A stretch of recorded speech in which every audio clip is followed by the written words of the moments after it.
एक और बड़ी खबर देहरादून से है, जहां पर केदारनाथ के लिए हेली सेवा आज से शुरू। 3 माह के बाद श्रद्धालुओं के लिए सेवा शुरू। यूसीएजीए ने सभी तैयारियां पूरी की हैं। खराब मौसम में शटल सेवा की नहीं मिली अनुमति। सभी कंपनियों की शटल सेवा पर सख्त निगरानी है। तो ये खबर जो है देहरादून से है, जहां पर केदारनाथ धाम की हेली सेवा आज से शुरू हो गई है। और इसी खबर पर लगातार जो है उत्तराखंड से bureau head Sonu Singh phone line पर हमारे साथ जुड़े हुए हैं। सोनू, केदारनाथ धाम की हेली सेवा आज से शुरू हो गई, आखिर क्या कुछ मानक तय किए गए हैं और क्या कुछ निगरानियां बरती जा रही हैं?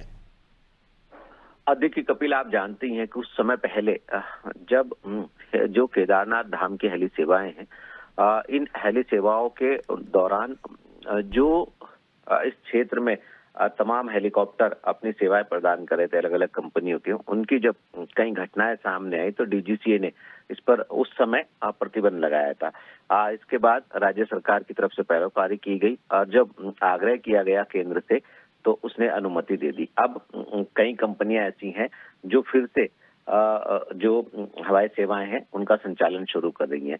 चूंकि उत्तराखंड में डीजीसीए की जो टीम है वो भी पहुंच चुकी है। सुरक्षा के मानक क्या हैं, यात्रियों की संख्या और खास तौर से जो शटल सेवा है मौसम के लिहाज से उसका किस तरह से व्यवस्था जो है वो कंपनियों ने की हुई है। और जो पायलट हैं उनकी भी उनसे भी बातचीत की, उनका भी अपडेट लिया है। तो कहीं ना कहीं गुप्तकाशी, सिरसी हो, फाटा हो, इन हेलीपैड से जो सुरक्षा के मानक हैं उनका भी निरीक्षण किया है। चूंकि 3 माह के बाद ये हेलीकॉप्टर की सेवाएं जो हैं वो शुरू हो रही हैं, ऐसे में कोई भी घटना ना घटी तो इसके लिए डीजीसीए भी गंभीरता से, डीजीसीए की टीम ग्राउंड जीरो पर निरीक्षण कर रही है।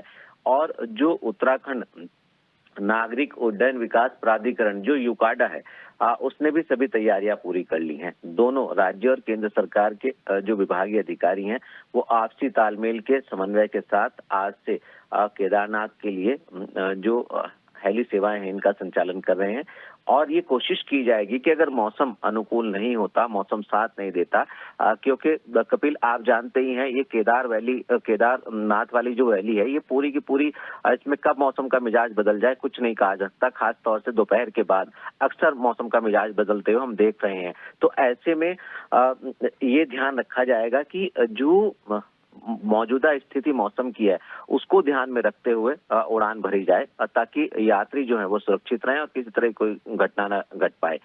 इसके लिए सभी व्यवस्थाएं कर ली गई हैं। आज से शुरुआत हो रही है और आने वाले समय में हम देख पाएंगे एक बार फिर से श्रद्धालुओं की बड़ी संख्या हवाई सेवाओं के माध्यम से भोले बाबा के दरबार में दर्शन करते हुए नजर आएंगे। और भी जानकारी साझा करेंगे, आप हमारे साथ बन रहिएगा। तो खबर देहरादून से है, जहां पर केदारनाथ धाम की हेली सेवा आज से शुरू हो गई है। 3 माह के बाद श्रद्धालुओं के लिए यह सेवा शुरू की गई है। यूसीएजीए ने सभी तैयारियां लगभग पूरी कर ली है।